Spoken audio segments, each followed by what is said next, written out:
Order. I would like to welcome the members, witnesses, and audience to this hearing for the Subcommittee on Oversight and Investigations. I appreciate my colleagues on the dais and the witnesses for being here to discuss the chronic issue of improper recruitment, retention, and relocation incentive payments. These are commonly referred to as the 3 Rs.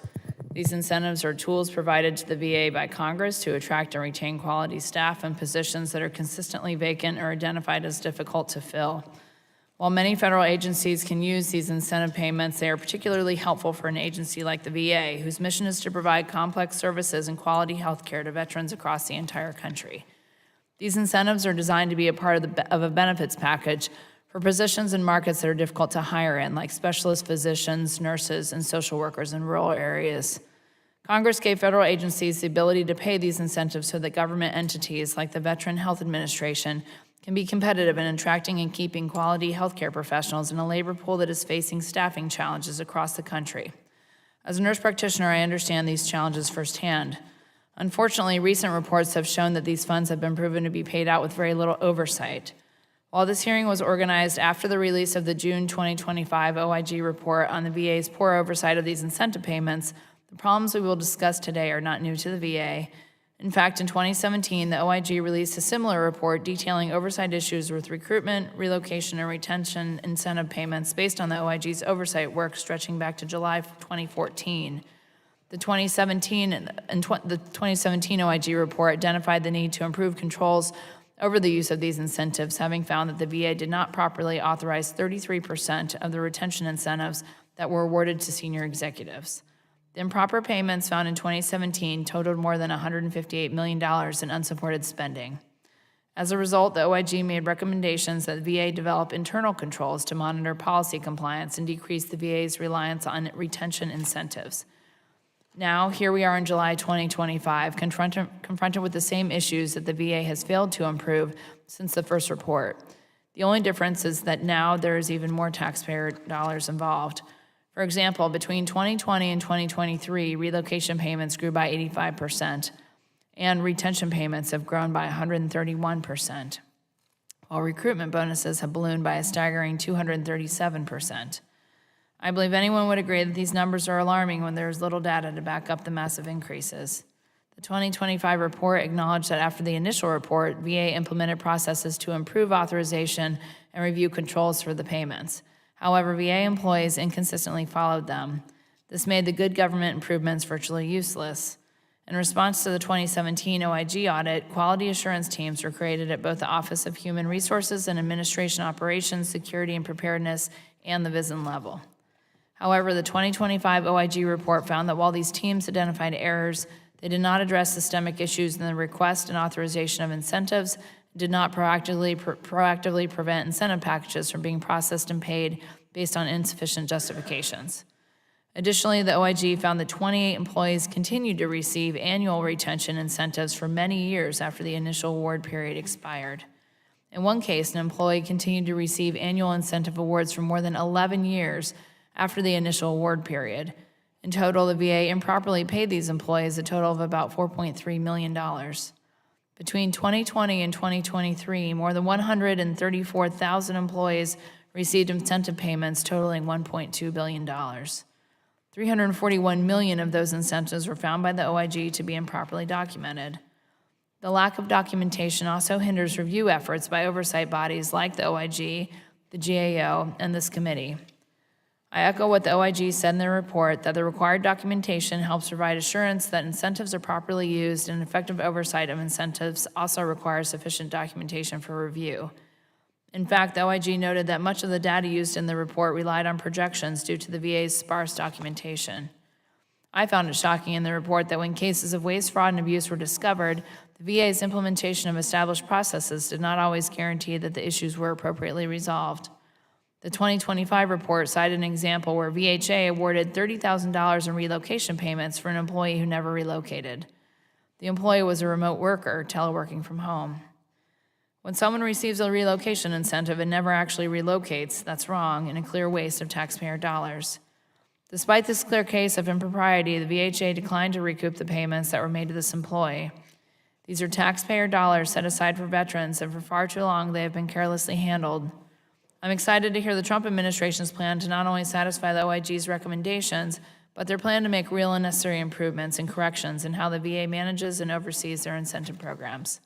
The status quo is not acceptable, and we will continue to push the VA to make improvements that lead to better care outcomes for the veterans that are receiving VA services. I look forward to working with Secretary Collins and his team to right the ship and create real change at the VA. And I now recognize Ranking Member Ramirez for her opening comments. Thank you, Chair Kiggins. Today's hearing's topic is critically important. We are examining the use and the oversight of the quote-unquote 3R incentives at VA: recruitment, retention, and relocation bonuses. The so-called 3Rs help VA attract talent. Earlier this month, Secretary Collins celebrated the VA will lose nearly 30,000 employees by the end of the fiscal year. I find that despicable. I want to be clear. Every VA employee is mission critical. Every VA employee ensures veterans get the care and benefits they've earned and deserve. So if we care about veterans' care and services, it is more important than ever that we discuss how the VA keeps employees, as Secretary Collins deconstructs, decimates, and demoralizes the workforce. Veteran care is already being negatively impacted by the destruction of the VA workforce. For instance, we know that doctor appointments for veterans have been canceled due to staffing shortages, and we know this because veterans have told us themselves. So how do we course correct? How do we ensure the VA has the workforce it needs to support the care veterans have earned and deserve? First, we have to ensure that the VA is a place where people feel valued, not disposable, and not attacked. As a former executive director of a nonprofit organization, I know that public sector agencies like the VA and nonprofit organizations cannot compete with the private sector in terms of salary in many places across the country.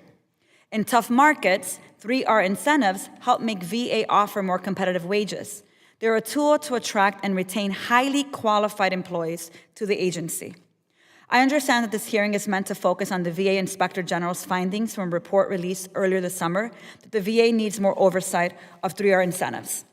I do not disagree that the VA must be a good steward of taxpayer dollars and that we must ensure that the correct employees are receiving the correct pay for the correct period of time.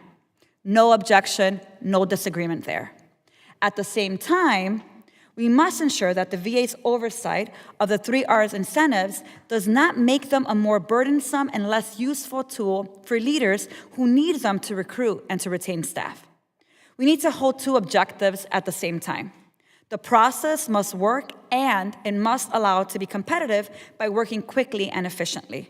If we do not meet both of these goals, I fear that greater layers of bureaucracy may disincentivize leaders from offering 3R awards.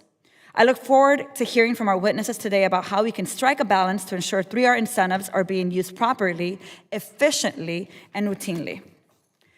I'm going to show a series of posters with data pulled directly from the VA's Workforce Dashboard, published on June 27, 2025. Numbers don't lie. We can see here a sharp decline in both recruitment and retention since Secretary Collins took the helm. The VA has seen an over 45% reduction in job applicants this year compared to last year. VA saw an over 56% reduction in new employees actually starting jobs. The VA lost 4,144 employees in mission-critical occupations as defined by the VA since the beginning of this fiscal year. Compare that to the Biden administration only losing 111 employees in mission-critical occupations during the same period in 2024. And as if losing 4,100 employees in VA-designated mission-critical occupations wasn't bad enough, I want you guys to take a closer look at how many employees Secretary Collins has lost in some key veteran-facing roles. To be clear, these numbers are not net losses. They're net losses, not just normal attrition. The numbers we are looking at account for any new hires. And again, these are positions that are not subject to the hiring freeze and were exempt from the DRP. So what you're seeing is that since the start of this fiscal year, the VA has lost a net of 1,720 registered nurses, 1,147 medical support assistants, 604 physicians, 193 police officers, 77 psychologists, 358 social workers, 1,081 veteran claim examiners, 868 custodial workers. So by its own data, the VA has had over 7,500 employees in veteran-facing roles leave their jobs this fiscal year, and their positions have not been backfilled. So how can Secretary Collins look at us and at veterans with a straight face and say that veterans' care has not been affected by staffing changes when he's lost at least 7,500 veteran-facing employees? The numbers we're looking at and their impact on veteran care is upsetting. And if you're not mad yet, just take a look at our next poster so we can get a sense of why these employees have left the VA. Reasons for leaving, a series of concerns, for example, geographical relocation, desired work schedule not offered, lack of trust and confidence in senior leaders, again, lack of trust and confidence in senior leaders from social workers. Medical and dental are talking about the work schedule offered doesn't work for their ability to serve the veterans. And then you see over and over and over, lack of trust and confidence in senior leaders, lack of trust and confidence in senior leaders. And you also see here from contracting officers unethical behavior on the part of leadership or the organization. That's why medical and dental, general administration, psychologists, social workers, HR specialists, HR assistants, cemetery caretakers, veterans claim exam, processing personnel, contracting officers, and IT specialists are leaving. Any quality leader I know who got this feedback in their exit interview would do some serious self-reflection. But the VA has a failure of leadership crisis, and Secretary Collins is to blame. Secretary Collins accuses us of fear-mongering and lying when we raise the alarm that veteran care is being impacted, but these numbers don't lie. There's just no possible way that VA could lose 7,500 veteran-facing employees without care being impacted. The Secretary could turn the ship around to attract and retain more employees to care for veterans, and the 3R incentives are one of those tools. But he isn't, because he doesn't want to turn the ship around. He's committed to destructive collision course. Let's look at the dashboard even closer. Just take a look at the reduction in the use of PACT Act authorities like recruitment and retention incentives from year 2024 to year 2025. Last year, during the Biden administration, retention incentives were used nearly 20,000 times. This year, under Collins and Trump, only 7,000 times. Recruitment incentives were used 6,000 times in year 2024, but they've barely used them 1,000 times this year. And take a look at this number. Special contribution awards. These are used when a VA employee goes above and beyond the call of duty when caring for veterans. When Biden was president, nearly 30,000 special contribution awards were given to VA employees. Under Collins, barely 7,000 awards have been made. Here's the bottom line. It's not that VA employees are less meritorious than they were under Biden. It's that no matter what the VA employees do, they will never really receive 3R awards because the Trump administration, through Secretary Collins, wants them to leave. They want every employee to be pushed out so they can decimate the VA's workforce and destroy it in order to justify privatizing the VA. Secretary Collins has made VA employees his target, and in doing so has targeted veterans who rely on VA for their care and benefits. So yes, it is more important than ever that we do everything we can to keep VA employees working and caring for our veterans. Secretary Collins' tenure at the VA has been one of torment. For months, VA employees have worried they would lose their jobs and livelihood through a RIF. Now, while Secretary Collins promises that a quote-unquote large-scale RIF is off the table for the time being, we all remain concerned that if he is leaving the door open to eliminate positions through the reorganization and consolidation. And veterans worry that their service and care will be impacted by the changes in the VA workforce. Well, veterans are right. How can we expect to provide high-quality services through a robust, talented workforce under these kind of conditions? But again, the instability, the uncertainty, the volatility is the point. Veterans deserve a VA that they can rely on, and Secretary Collins is undermining the VA and its workforce at every chance he gets.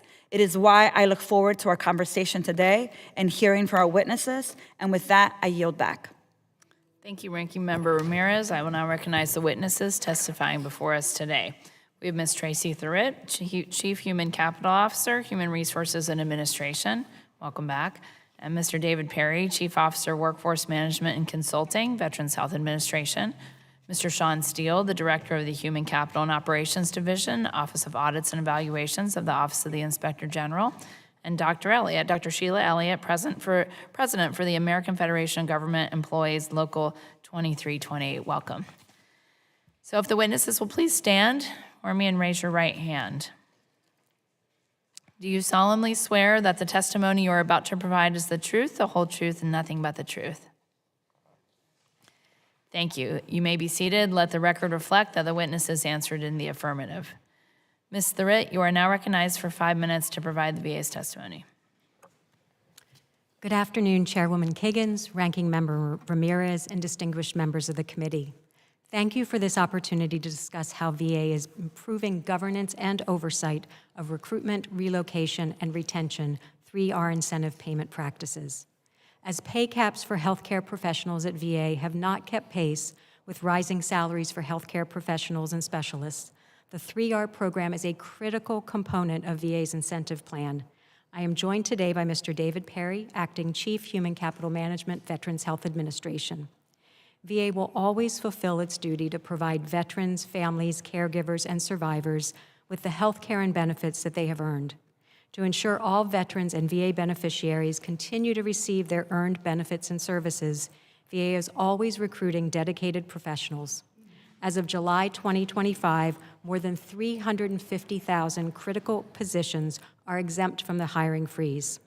While VA has historically offered 3R incentives to address occupational shortages and facilities hiring initiatives, the department must provide greater accountability and stewardship of taxpayer resources by enhancing our procedures, documenting requirements, and providing oversight of these incentives.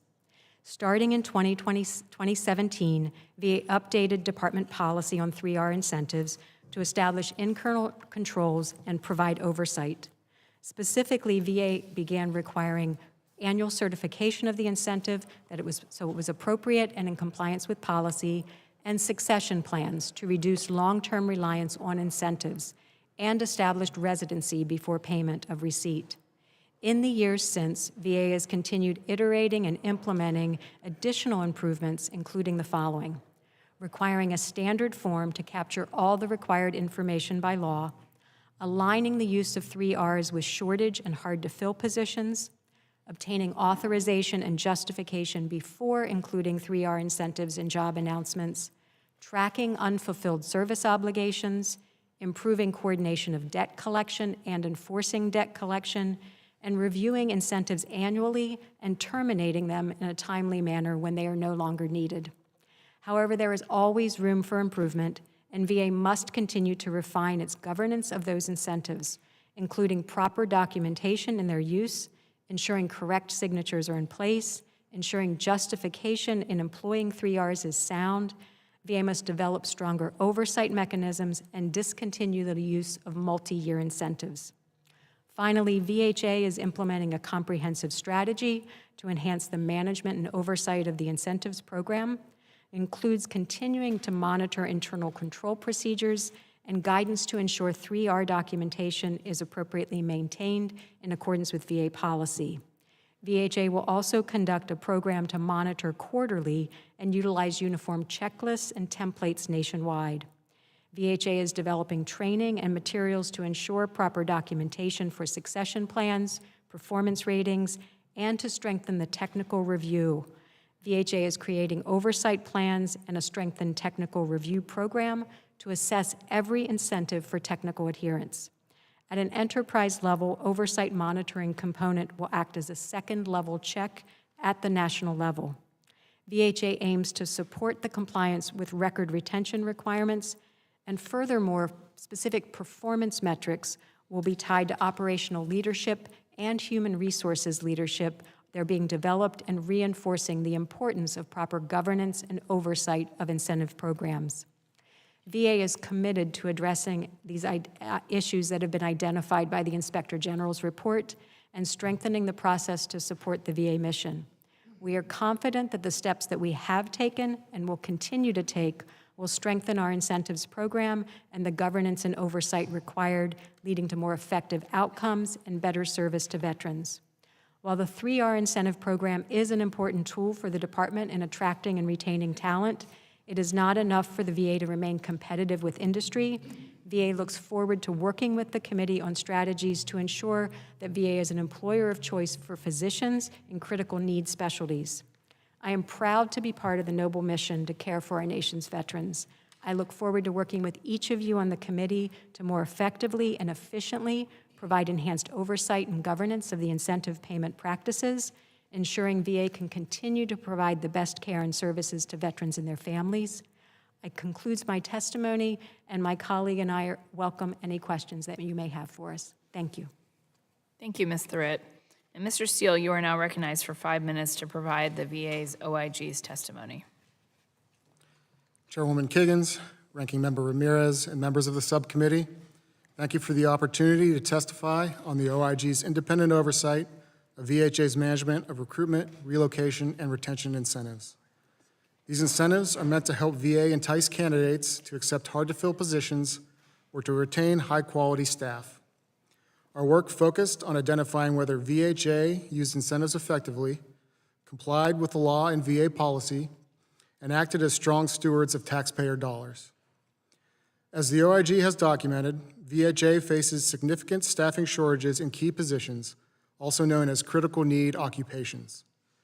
This long-standing challenge affects clinical positions, as well as non-clinical support and security functions. Critical need occupations are often difficult to fill due to the limited number and quality of candidates, unfavorable employment trends, and lack of appeal for the position's duties or geographic location. Our work shows that, despite VHA's ability to hire non-competitively, they continue to experience staffing shortages for positions fundamental to the safe and effective delivery of care to veterans. Other OIG reports highlighted weaknesses in VA's processes and controls governing the use of pay incentives. Our 2017 audit found that VA needed to improve controls over recruitment, relocation, and retention incentives to ensure they were strategically and prudently used. We also reported in May 2024 that VA awarded $10.8 million in critical skill incentives to nearly all VHA and VBA central office executives without required support, showing the employee possessed a high-demand skill or skill that is out of shortage. Over 182 senior executives received payments averaging about $60,000 each. Subsequently, over 90% of those funds had been recouped. We closed the recommendations for both the 2017 and 2024 reports because VA provided sufficient evidence to show action had been taken to implement needed changes. However, the OIG continued to monitor VA's use of these important staffing tools. Last month, we published a report that evaluated VA's controls over and governance of recruitment, relocation, and retention incentives. It focused on awards paid to VHA employees from fiscal years 2020 through 2023 and tested many of VA's actions taken in response to the 2017 OIG report. Overall, we found that VA used incentives extensively to address critical staffing needs. In fiscal years 22 and 23, nearly 90% of incentives went to employees in occupations on staffing shortage lists. However, VA did not effectively govern the process to ensure that VHA officials consistently captured information required to support the awards. Key forms were missing or lacked sufficient justifications and approval signatures. This information helps confirm incentives are properly used and is needed to carry out effective oversight. Consequently, we found that VA's prior corrective actions to implement our 2017 report recommendations were not sustained as policies were not routinely followed. Overall, we estimated that the award justification could not be verified or is insufficient for 30% of VHA employees that received incentive payments. This amounted to about $341 million in incentives that were not adequately supported. Our team also found 28 VHA employees who received retention incentive payments long after their award period had expired. These individuals were improperly paid for an additional 8 years on average, totaling about $4.6 million. In conclusion, the OIG's oversight work has highlighted VHA's ongoing challenges with addressing severe occupational shortages in essential positions. Our reports have also shown that attempts to narrow those staffing gaps through recruitment, relocation, and retention incentives do not consistently follow requirements.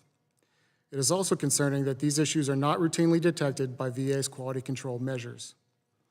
VHA must emphasize to responsible personnel the importance of following policies and procedures to safeguard against improper payments.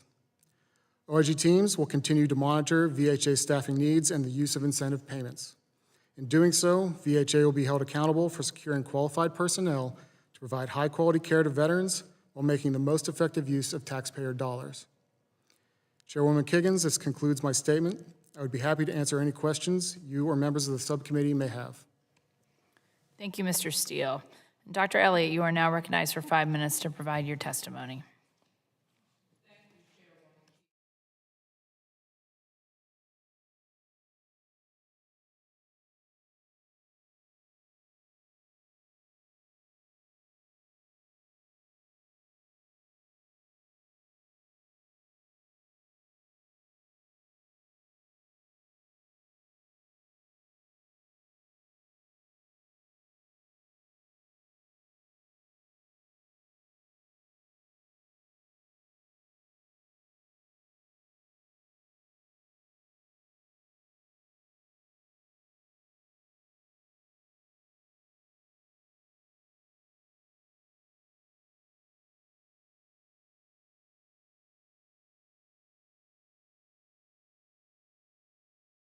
with the Recruitment, Retention, and Relocation Bonus Program and beyond. On June 12, 2025, the OIG released a report on the Recruitment, Relocation, and Retention Incentives Bonus Program. The OIG highlighted several problems with the administration and oversight of the program that AFGE agrees with. Chief among the problems identified is the failure of VA human resources. While VA did use this tool to recruit and retain clinicians, there were problems in how the bonus program was managed. AFGE has previously criticized the HR modernization that the OIG is citing here, agreeing with the conclusion that it has led to increased turnover at the VA. Additionally, AFGE believes that HR not being in the facilities and lacking familiarity with the workforce and the veterans they serve increases their turnover. This undermines the ability of HR to serve employees as well as administer the bonus program. In preparation for this hearing, when contacting the Hampton VA, we could find no repository of data to show who has received these bonuses. However, after reaching out directly to 800 bargaining unit members at our hospital, AFGE had 9 bargaining unit members who reported that there were 4 recruitment bonuses, 4 retention bonus, and 1 relocation bonus awarded between 2021 and 2025. While AFGE is pleased that at least 9 employees received these bonuses, we have no way of knowing if this benefit is properly utilized compared to the rest of VA. Regardless, I can say with decades of experience at this facility that there is significant room for improvement, both at the hospital and the brand new North Battlefield Outpatient Clinic, which opened this year, 27% staffed. We urge the VA to use these bonuses and other tools to increase capacity at the clinic and the hospital. Beyond the bonus program, AFGE has other suggestions to improve recruitment and retention.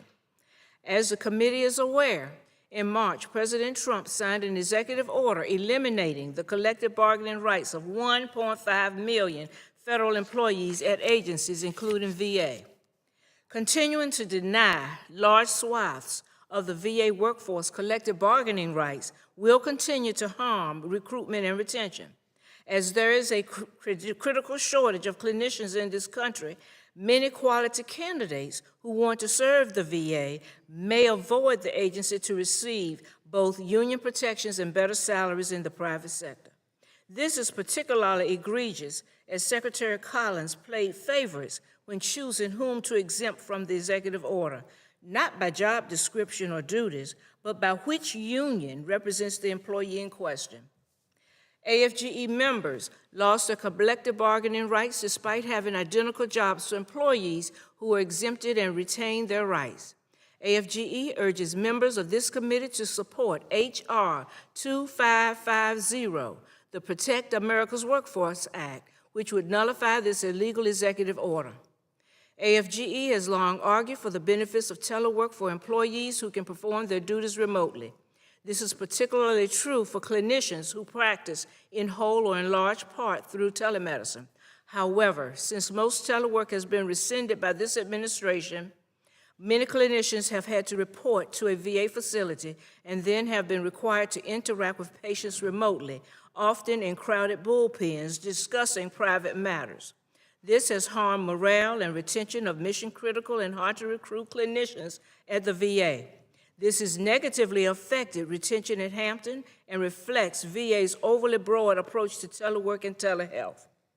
I hope that my testimony today leads this subcommittee to help improve recruitment and retention at the VA. Thank you, and I look forward to answering your questions. Thank you, Dr. Elliott. We will now proceed with questions. However, before I do that, I would like to make sure the record is clear regarding not just mental health services that are offered at the Hampton VA. We've pushed and will continue to push for veterans to receive the care where you need it. That's why I've advocated for additional facilities in my district that provide these services. And in addition, and more specifically, that North Battlefield VA clinic in Chesapeake, I wanted to clarify and echo Secretary Collins' words about that facility. It's opening in deliberate phases to ensure safe, effective, and high-quality care as services and staffing scale up responsibly. While some public comments have mischaracterized this phased rollout, the facts are clear. The clinic opened in April 2025. I was at the ribbon cutting with 150 staff and core services, including primary care, mental health, and pharmacy. To quote Dr. Elliott, that was 27%, and it was always intended to expand in waves. In July, dental and additional mental health services came online, and by January 2026, the facility is scheduled to be fully operational with radiology, optometry, telehealth, and more. This is a standard and prudent approach for bringing a major healthcare facility online. As we grow more patients, we grow more staff. Spreading misinformation about staffing levels or service delays only undermines the hard work being done to provide the best possible care to our veterans. I remain committed to ensuring this facility and all our VA healthcare facilities reach full potential and deliver the timely, high-quality care the veterans in Chesapeake and across Hampton Roads have earned. In conclusion, and for clarification additionally from Secretary Collins, I'm pleased the Department of the VA is not going to pursue a large-scale reduction of force and have been reassured that any early retirements will come from redundant positions and not essential personnel. This will safeguard operations at the VA and thus ensure services to our veterans. I'm confident that Secretary Collins will prioritize maintaining a robust healthcare workforce at the VA to ensure veteran care and benefits are not impacted. We can all agree that giving our veterans the care they need is essential. Under President Trump, I know that our veterans will be put first. In fact, the VA's performance has continued to improve under his leadership, with disability claim backlog already down nearly 30%. The work Secretary Collins is doing to modernize the VA's operations and get our veterans the quality of care they need is a breath of fresh air. By June, the VA had already processed 2 million disability claims, accelerated the implementation of the integrated electronic health record system, and made it easier for survivors to get benefits. These accomplishments on behalf of our veterans deserve recognition. And with that, I have questions, and my first question will be for Ms. Thurett. Ms. Thurett, the OIG found that the VISN quality assurance teams conducted reviews after the incentives were awarded. Can you explain why the VA's review process appears to be reactive instead of proactive? Chairwoman Kagan's, regarding the VISN's review process, I'm going to ask Mr. Perry to respond to that question. That's fine. Thank you, Chairman, for that question. We agree where the VISN is needed to do a more proactive approach. We are shifting that responsibility over to the compensation aspect of the VISN to do that on the front end versus the back end. So we recognize that that is a gap in our process that we're making a modification adjustment to now. And will the VISNs be talking to each other then to come up with a more standard approach? Yes, overall, we are taking that approach to look at standardization. I think what we saw back in 2017, where it was down at the facility level, we had about 150 ways of doing it. We have made improvements that it's 18, but we do have some areas to improve to make sure that the 18 are doing it consistently according to policy. That would be great. Consistency would be helpful. And I go back to Ms. Thurritt, but either Ms. Thurritt or Mr. Perry, would you please explain step by step how one of these 3 incentive payments would be approved, starting with the first step to the actual payment to the employee? So Chairwoman Kiggins, I appreciate the work of the Office of the Inspector General because their very detailed, actionable reporting helps us to improve. And we made improvements from the 2017 report and will continue to make improvements based on the 2025 report. So recruitment and relocation incentives are one category of 3 Rs. The recruitment incentive is to attract individuals into the federal government. The relocation incentive is to help move employees into locations that are hard to fill or where there's a specific need. There is a standard form 10016 that is completed for both of those incentives. One of the deficiencies in 2017 that we rectified in 2025 was that our department policy and procedures did not align with regulation. So now we have a department-wide policy, everybody should follow it consistently, and we have standard forms that every supervisor who's recommending an incentive, every HR official who's reviewing an incentive, and every approving official would utilize. So that's for the recruitment and relocation process. We have a similar 10017 that's used for retention. Retention incentives are typically shorter term. Recruitment and relocation can be up to a 4-year service obligation. Retention incentives, we typically look at a 1-year retention incentive service period. And the reason being, for retention purposes, we're looking at somebody who's likely to leave federal service and has a unique skill that we can't afford to walk out the door. And we need a short period of time to put that succession plan in place to either develop someone with those skills to step in when they depart or to be able to recruit somebody before they leave. So that's the process and the steps from someone recommending an incentive for an individual under one of those 3 sets of parameters to then HR reviewing the requirements based on regulation, and then for the approving official to sign off on it. Once the individual is identified, then they too have responsibilities. Signing the service obligation, making sure that they relocate if it is a relocation incentive, making sure they are new to the federal service if it's a recruitment incentive. And for retention incentives, we have a 1-year hard stop where supervisors need to review and recertify that that is still needed.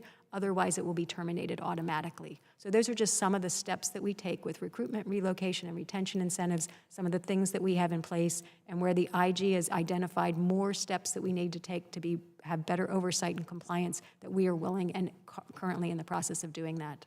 And that approving official, who is in their next step in the chain of command? Who would they report to? Yep.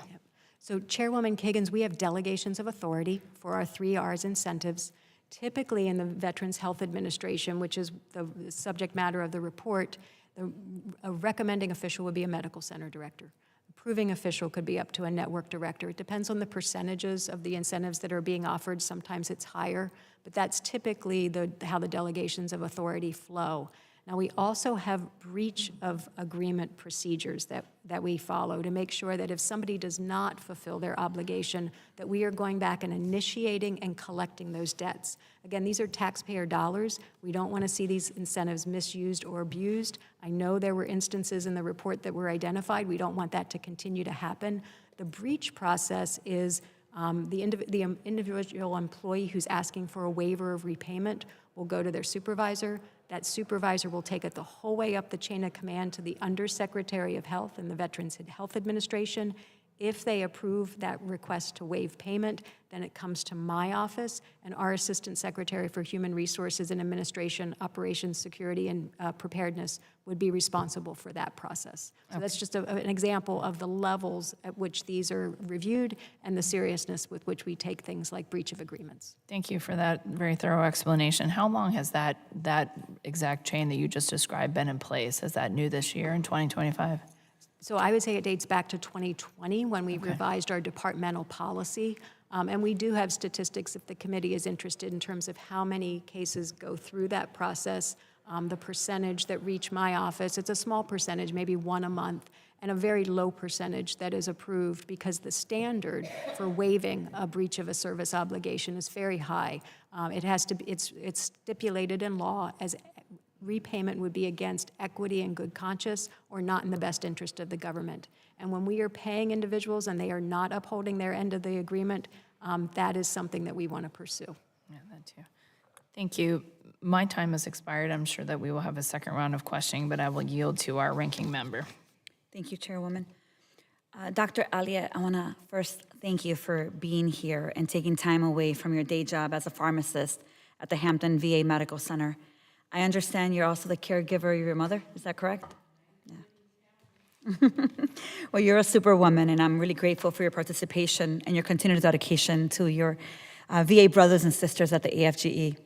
You mentioned in your testimony that there's a lack of clarity in how and when 3R incentives are used at your facility in Hampton.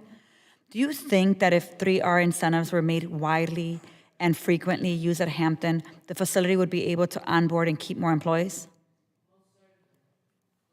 We used to have a process whereby we had hard to recruit and hard to fill positions at our facility.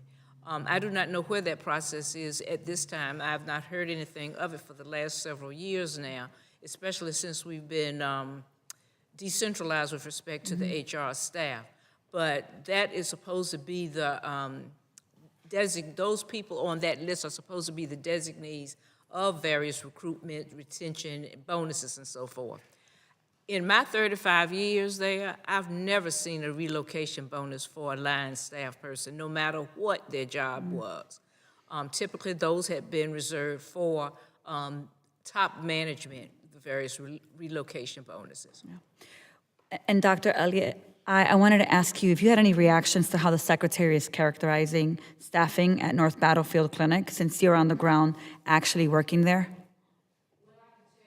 And I can tell you this from the standpoint of a veteran. I go to, this is what the veteran said during a panel. I go to the VA at North Battlefield, have my primary care appointment. However, if I want to receive other services, such as x-ray and those sorts of things, I still have to drive to Hampton. That's problematic. That is. Well, thank you, Dr. Elliott. I want to now turn it over to Ms. Sterrett. Ms. Sterrett, how many employees has VA lost through quote-unquote natural attrition since January of this year? Ranking Member Ramirez, we do look at that data on a regular basis. I believe the last statistics that I saw of all of the separations, those are voluntary and involuntary actions, about 20,000 that have occurred over the last few months. 20,000 over the last few months. Is that what you just said? Over the last few months since the beginning of the year. I just wanted to make sure I had heard correctly. And how many of those employees are in veteran-facing roles like direct care or benefits counseling? What would you say? Ranking Member Ramirez, the number that I cited was at the aggregate level, so I'd have to go back and break that down to look more specifically at direct care positions. Ms. Sterrett, if you could go ahead and follow up on that, I would really appreciate it. And the follow-up question I have to that is if you know if those positions were backfilled. So Ranking Member Ramirez, as I mentioned, about 350 positions are exempt from the hiring freeze. I do see data on a bi-weekly basis of the job announcements that are posted and the individuals that we are bringing on board.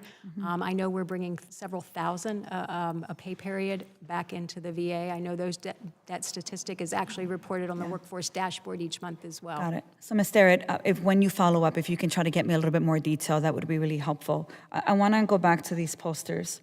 On the VA Workforce Dashboard dated June 28th, 2024, so last year, there's a note at the very top that says top risk, and then reads, quote, delays or termination in use of PACT Act Title IX authorities will have a negative impact on recruitment and retention, end quote. Now, those PACT Act authorities referenced here included recruitment and retention incentives, among other bonuses. Is that correct, Ms. Sterrett? Yes, it is, ma'am. Why has there been such a stark downward trend in the use of 3R incentives from year 2024 to year 2025? So as mentioned earlier, there has to be a justification for using a recruitment or a retention incentive. In many situations, I know Dr. Elliott mentioned our hard to fill and our shortage occupations, and I think Mr. Steele has mentioned it as well, that we are able to post those job announcements, get qualified candidates, and bring them on without using an incentive. So, Ms. Sterrett, this is my last question for this round, and we'll come back the second round. But is a delay or termination of using these authorities having a negative impact on recruitment and retention at the VA? At this moment in time, we are able to post and fill those positions that are being vacated in our direct care positions. So you are not noticing just yet the negative impact on recruitment and retention of the VA? Is that what you're saying? Correct, ma'am. Thank you. With that, I yield back.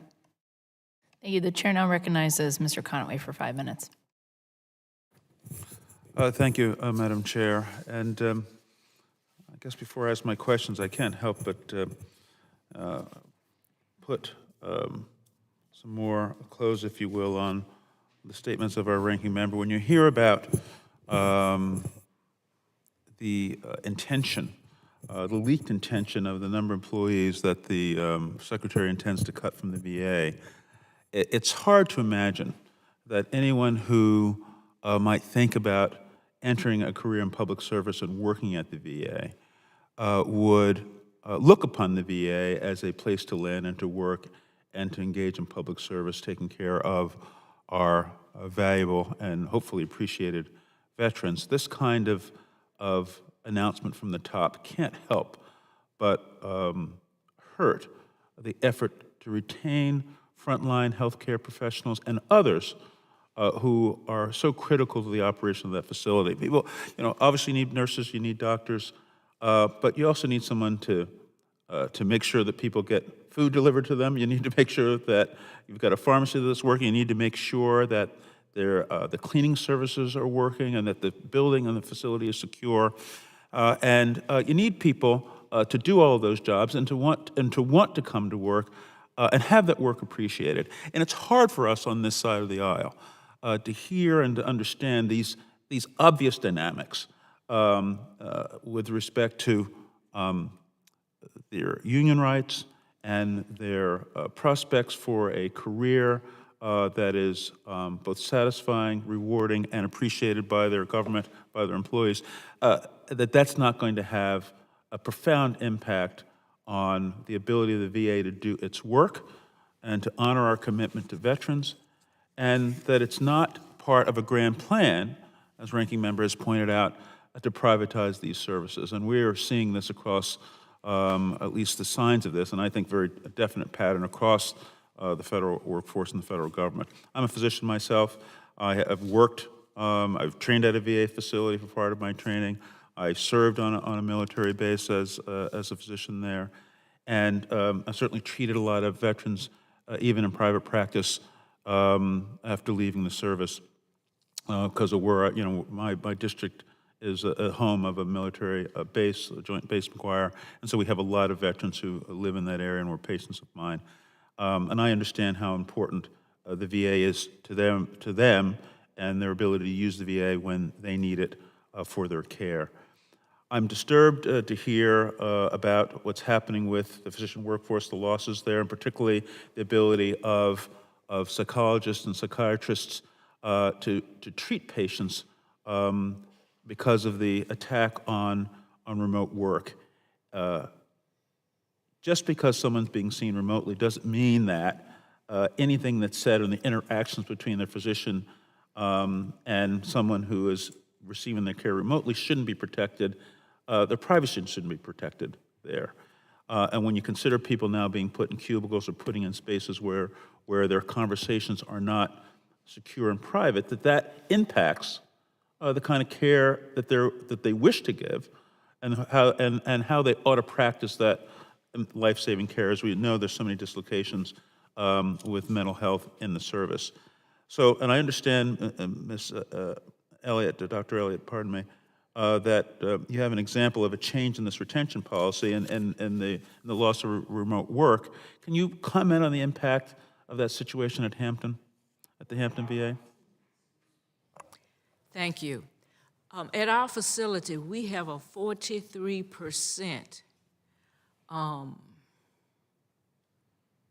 lack of our recruitment is 43% behind, meaning that out of 100 positions, 43 of them are vacant.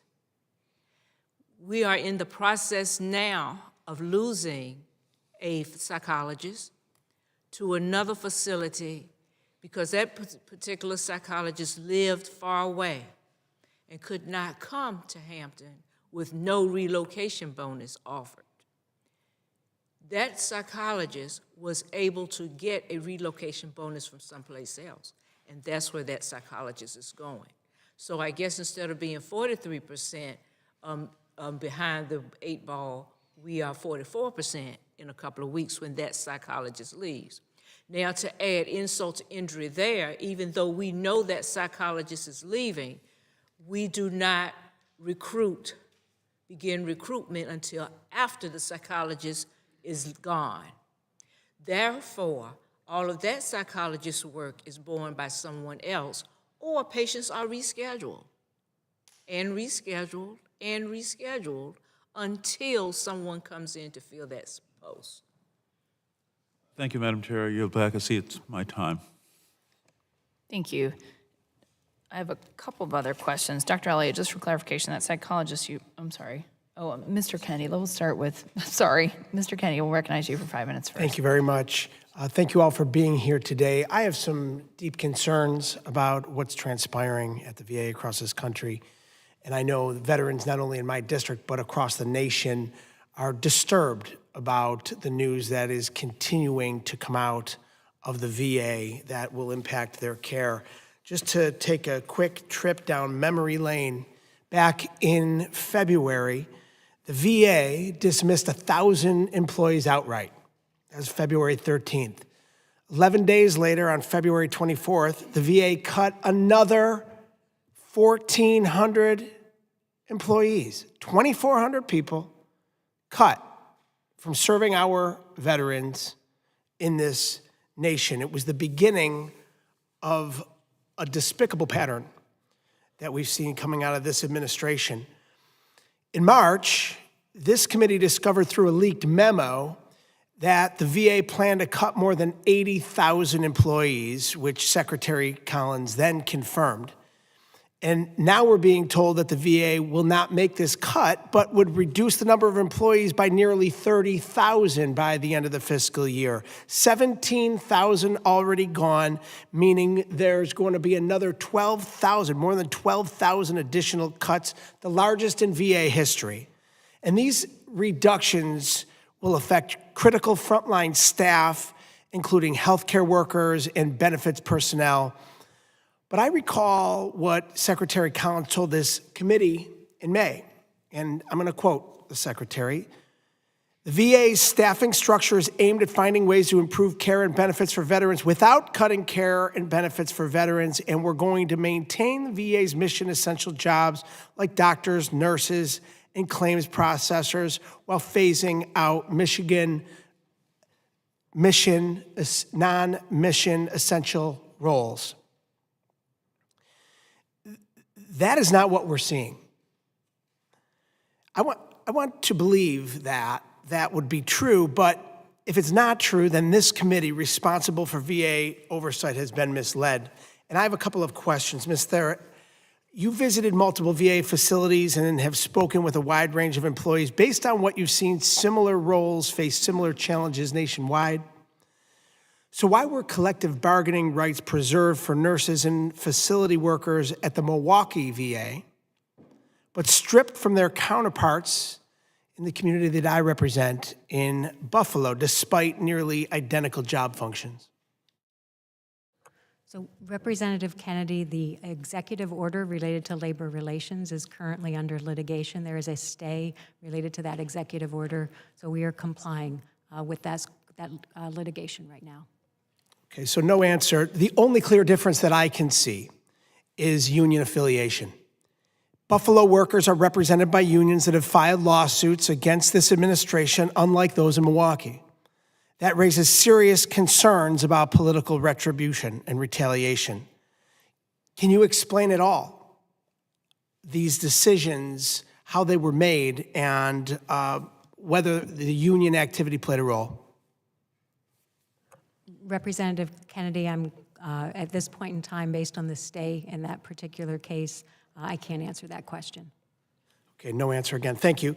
Dr. Elliott, after having conversations with VA employees in Buffalo, two things are clear to me. They take deep pride in serving our veterans, and they rely on their union to protect their rights and help them provide the best possible care. As you know, President Trump's EO 14251 misused the national security exemption in Title V to remove employees, including those at Hampton VA and Buffalo, from the bargaining unit. You just mentioned in your testimony that 43% reduction in hiring, that you're behind. Based on your experience, has the VA's approach to collective bargaining helped or hurt your ability to attract and retain staff? I would say that it has. We have been, I guess. It has. It has reduced our ability to recruit and retain. It has. But I also would like to say, if you don't mind, this situation about the 30,000 employees that are targeted as far as a number goes. In 1989, I met a nurse named Miss Eddie Ricks. She told me that a failure to plan is a plan to fail. You probably have heard that. When you rely on random reductions, there can be danger there. You don't know which critical and which non-critical position is going to be reduced. So let's say, for example, if out of that 30,000, 10,000 of them are doctors, we can't tolerate that. Or if 15,000 of them are nurses, we can't. Gentleman's time has expired. We're going to move into a second round of questioning, and we will do 2 minutes for an additional round of questioning. Ms. Thurett, do you anticipate the VHA will develop the necessary guidance regarding quality control checks by the OIG's recommended completion date in September? Chairwoman Kagans, I do, and I know Mr. Perry has additional information on that. Thank you. Can you please tell us how VISN leadership will be involved in monitoring the 95% compliance rate? Yes, Chairwoman. As I previously stated, we are working now on shifting the responsibility of the oversight to the compensation side of the VISN to hold that accountability line to make sure that the proper documentation, technical review, and approvals are in place. So that will be done by the end of this year. And how long, okay, so how long do you anticipate it will take for the majority of VISNs to meet that 95% target? We've already started that now, and that includes my team rolling out the additional training and oversight to ensure that they do come into compliance by the end of this fiscal year. Okay, thank you. And Ms. Thurett, do VHA officials have the authorization to approve exceptions to the limitations placed on incentive payments? VHA officials, through the delegation of authority, are able to approve incentives up to a certain threshold, and then those, depending on the incentive, may have to come up to the Office of the Secretary, depending on the position. Who is responsible for approving the exception, and who provides a check on this person? My office conducts an oversight review of those incentives and would also be able to work with Mr. Perry's team to make sure that they are following policy and proper procedures. And in your experience, are those exceptions more frequently approved for administrative positions or clinical positions? Chairwoman Kagans, they are more frequently approved for clinical positions. Thank you. And Mr. Steele, I was shocked to hear that the VHA could not provide OIG evidence for recertification for those recurring incentive payments. Do you believe this is an issue with HR SMART or a result of inadequate oversight by the HR servicing teams? We saw a breakdown of both systems and people. HR SMART lacked the automation to halt the process if certain requirements were not met. In that situation, it does put more onus on people to enter data correctly and conduct back-end oversight to ensure that the process ceases when it should. Thank you. My 2 minutes have expired. I yield to the ranking member. Thank you, Chair.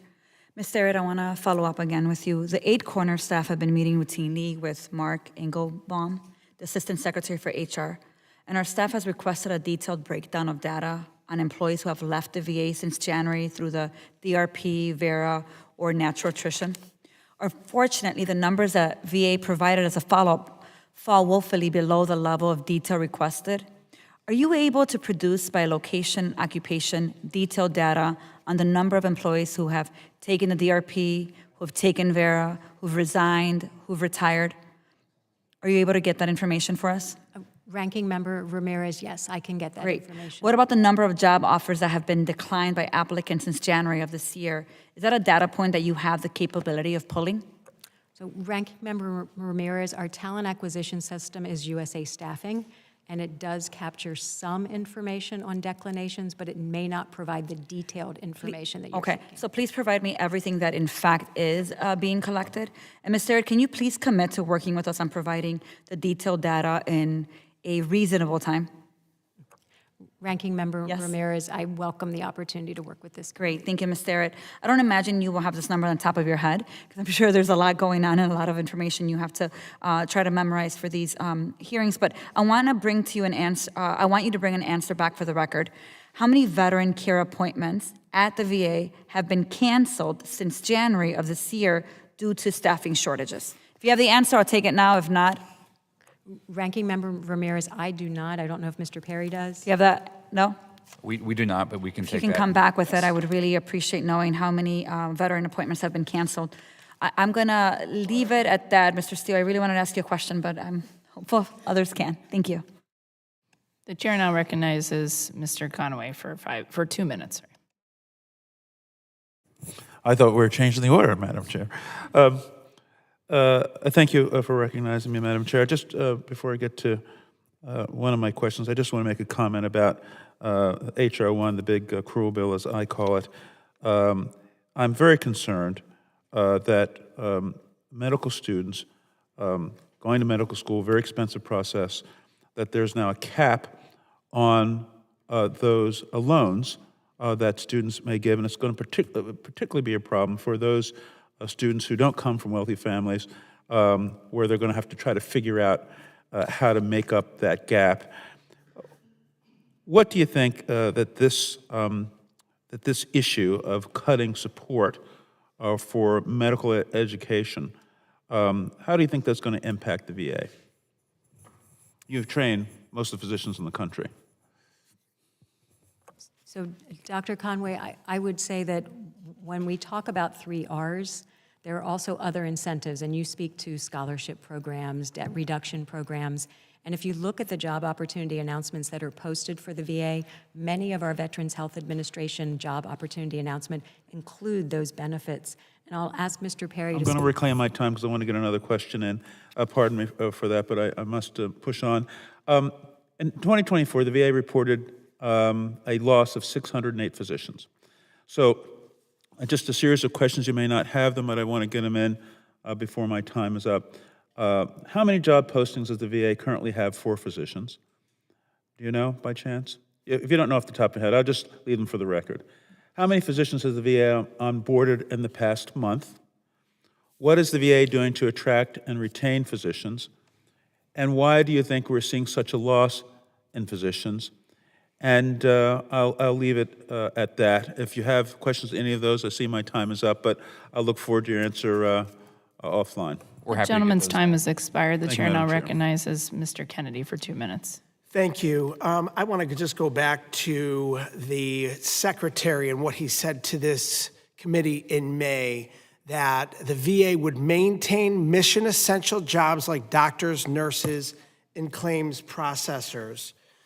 According to the VA's monthly workforce dashboard, estimated losses for fiscal year 25 are 1,720 registered nurses, 604 physicians, and 1,081 veteran claim examiners. These are mission-critical roles, which run directly against Secretary Collins' points that current and future cuts to the VA won't impact the delivery of care and benefits.